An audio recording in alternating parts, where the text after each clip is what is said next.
Iniciando a nossa série de depoimentos para a posteridade a respeito de histórias do passado aqui de Piqué Carneiro, história ligada à vida da paróquia, história ligada, relacionada à vida do setor educacional, a gente conversa aqui por alguns momentos com Francisca de Moraes, que foi protagonista, atuou, trabalhou.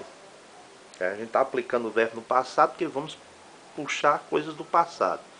Mas é claro que ela continua aqui dando o seu contributo ainda. E Francisca teve assim contatos com figuras históricas aqui da nossa paróquia, como por exemplo o primeiro vigário, o padre Antônio Pinheiro Freire. Francisca, que recordações você contaria para os nossos internautas aqui sobre o primeiro vigário, como era o padre Freire? Você trabalhou com ele, um homem muito organizado, pelo que a gente sabe, exigente. Nos dê uma notícia aí. Né? Ele era muito dinâmico. Era uma pessoa muito preocupada com as famílias. Tinha muito interesse nisso aí.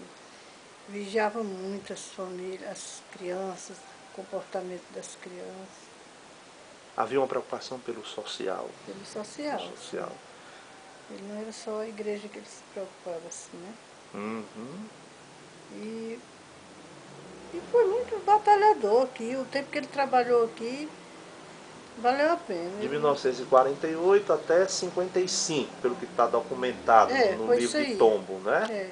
Ele chegou na manhã do dia 15 de fevereiro de 48. Você me disse que criança estava ali presente. Lembra que a procissão, houve uma caminhada da estação até a casa paroquial, né? Ali em frente à casa paroquial, eles colocaram lá e lá foram.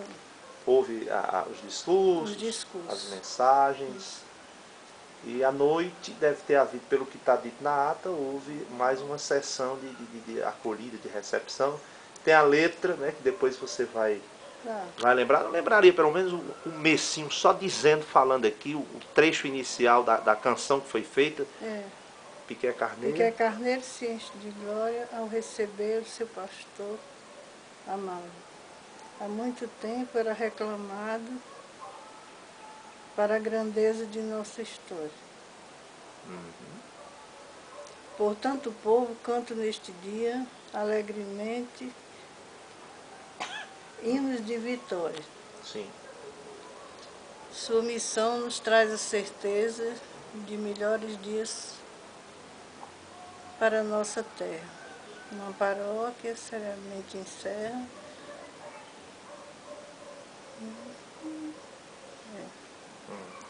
Amor, ventura, paz e fortaleza. Essa letra é feita pelo seu Edemias Fernandes, o avô do doutor Ivanildo aqui, e as pais de Dona Dália. É isso mesmo.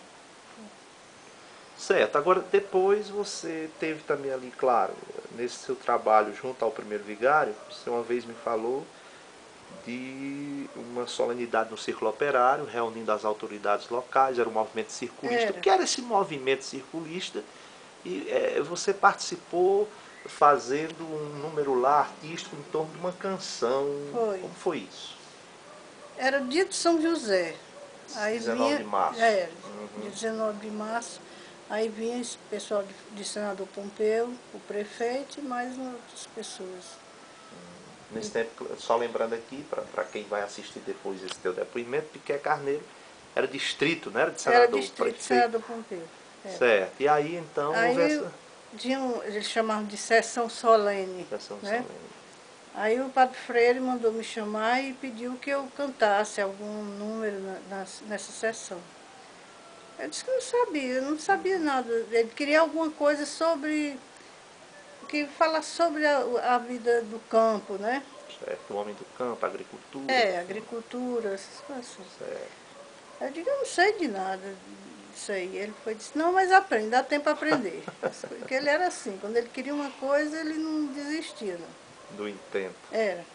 Aí eu digo, mas com quem é que eu vou conseguir isso? Aí Letícia Certo. Sabia, né? Aquele algodão, Algodão. cantava aquele... Do Luiz Gonzaga, né? Que diz, bate a enxada no chão, Limpa o pé de algodão, perfeito. Sei, né? Dele dos, acho que é Zé Dantas.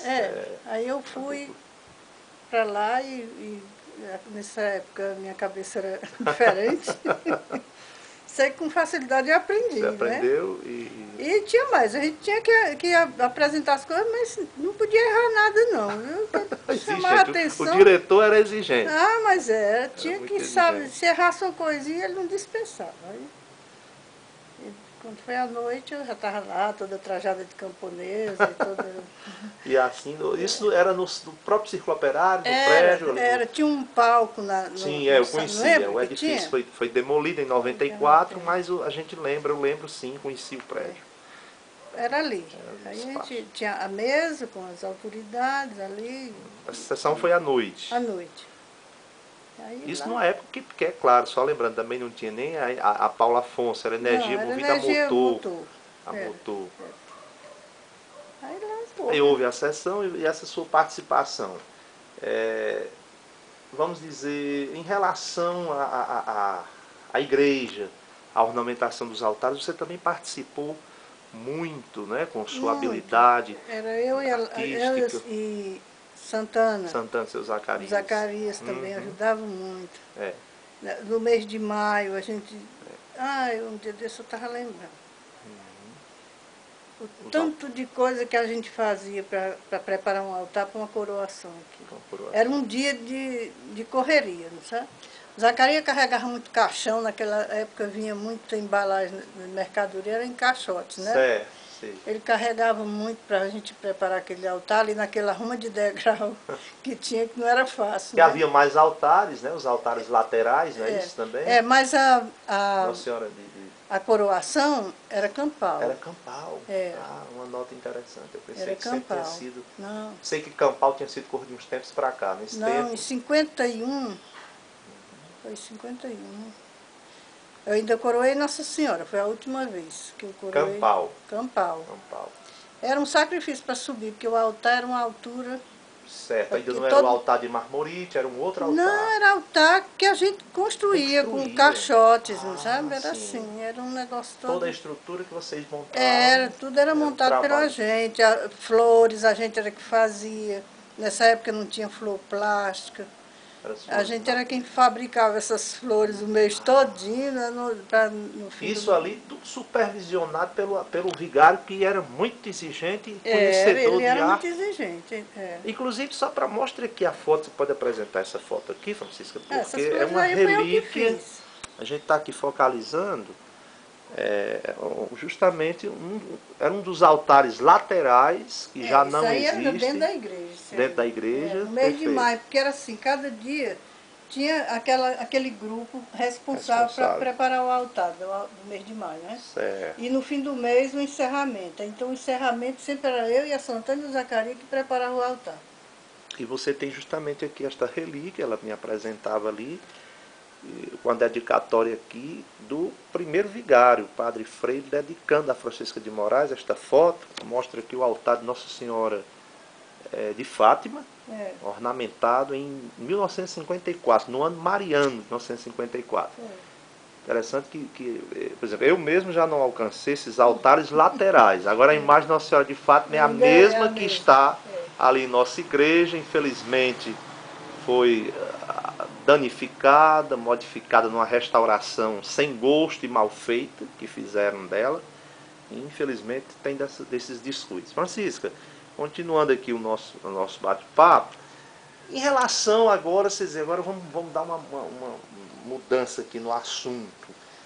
Você falou em 1951 e de repente me lembrei do grande desastre de trem aqui acontecido em 51. Em dezembro de 51. Este ano faz 60 anos, né? Um ano que a gente tem que fazer a memória das vítimas ali. Eu sei que, claro, você é criança, mas uma vez você me falou do que o Raimundo, seu irmão... Eu tinha 14 anos nesse tempo. Fala um pouco aí.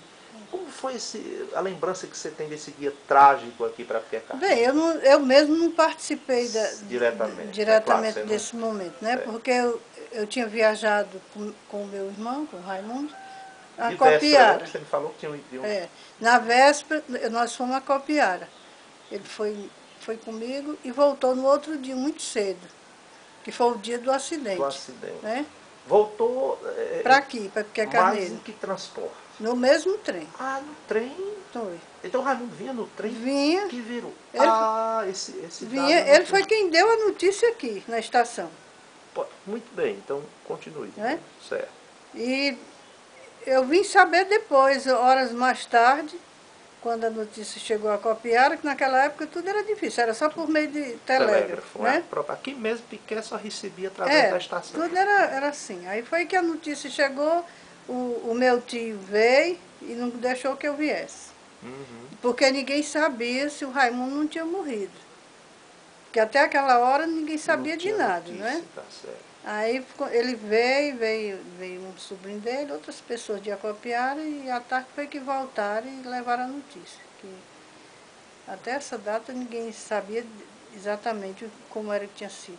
Sim. Aí quando ele chegou foi que ele disse, não, o Raimundo foi o primeiro a chegar lá na... Felizmente, né? Ileso. O padre Freire tinha terminado de celebrar, ainda estava na igreja. Foi uma segunda-feira. O dia 17 de dezembro caiu numa segunda-feira.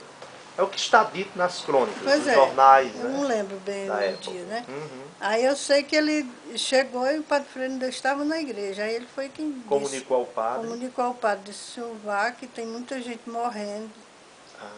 E aí de lá mesmo da igreja ele foi. O acidente foi pela manhã, nas primeiras horas. Foi as primeiras horas, 6 e pouco, por aí, o trem saía de Acopiara, né? A causa se fala, né, Francisco, que foi o excesso de velocidade. E cachaça muito. Realmente, todos... Bebia demais. Porque na véspera, quando a gente ia, ele já ia bebendo. Você percebeu que na véspera... O trem corria demais e o Raimundo querendo pular. Não, esse trem vai virar, porque ninguém via a mata, era só aquela cinza assim. Trêmula devido à velocidade. Era uma máquina a diesel, né? Lembrar que não era uma Maria Fumaça, já era uma máquina a óleo, movida a óleo. Aí quando chegou em Bicuã, ele desceu e eu vi quando ele foi para a bodega lá no comércio e estava bebendo. Mais ainda, o maquinista. Na ida? Na ida. No dia 16 de dezembro. Mas você sabe, menino, nunca ele não sendo uma pessoa assustada. Certo. Acho bom, às vezes, até correr muito, essas coisas, não então foi um grande ato de responsabilidade, que além da embriaguez, o excesso de velocidade. Foi. Então, no dia, realmente, você não estava aqui. Você estava em Acopiara. Não estava aqui, não. Graças a Deus, não participei de nada, não. Da minha tia. Da sua tia, que seu pai morava aqui. Certo. Aí que eu fui passar o mês de férias lá. Certo. Aí, quando eu soube que não tinha acontecido nada com o Raimundo, o doutor Gentil foi até um dos que veio para cá ajudar verdade. Gentil no atendimento ao povo, faleceu agora recentemente. Doutor Mendonça também de Iguatu, outro que morreu agora com 101, acho que 101 anos, faleceu agora no período de carnaval. Quer dizer, foi um dia, como a gente diz, um dia de juízo, para dizer uma multidão. Aqui foi terrível esse dia. Francisco, ali um cruzeiro. Depois o padre Freire teve a iniciativa de construir aquele cruzeiro, que é um marco da história, embora uma página de dor, mas está lá como sinal do acidente, convidando, né, os fiéis a orarem pelas vítimas. Ali é um lugar muito importante. De Romaria mesmo. Agora faltou trabalhar isso, né? Eu acho que era para ter sido construído ali, era uma capela, uma igreja maior, o pessoal até se ressente disso. Mas aí você lembra bem que todos os padres, praticamente, Freire, todos celebraram ali, não é? Hoje a gente tem a oportunidade de participar de missas ali, mas os antigos vigários todos celebraram ali. Celebraram. Esse ano foi que não houve missa lá no dia do aniversário, é verdade, por conta da capela também agora. Mas também é porque não houve nem na capela, né? Sim. No dia 17. No ano passado, 2010. Este ano, se Deus quiser, a gente vai ter que celebrar os 60 anos de maneira assim, com mais ênfase. Francisco, agora no setor educacional, a gente vai dar aqui uma pausa enquanto eu mas você... Nem gosto. Nem gosto, mas eu quero só aqui um aspecto quando foi para fundar a Senex. Você vai me dizer ao menos o que você lembra e sua participação para que de fato essa semente fosse plantada. Mas eu vou dar aqui só uma pausa enquanto eu mudo aqui a direção da câmera.